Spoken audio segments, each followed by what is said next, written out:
দেখতে পাচ্ছেন লাউয়ের বান, 9 দিয়ে রমজান লাউ কাটাচ্ছে সকল এবং মুসলিম বাসায় উম্মাহকে নিয়ে চলে আসবো। রমজানের মেয়ের খুবই শখ ছোট ছোট করে কাটার। এই যে ছোট ছোট করে কাটছে, এখনই আমরা সিদ্ধ করব গরুকে খেতে দেওয়ার জন্য। লাউ খুবই পুষ্টিকর একটি খাদ্য।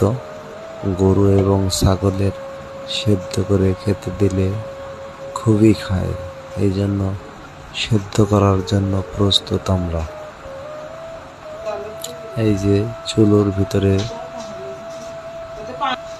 এবং কিছু পানি দিচ্ছি এবং লবণ ছিটিয়ে পরবর্তীতে ঢেকে দেব সেদ্ধ করার জন্য।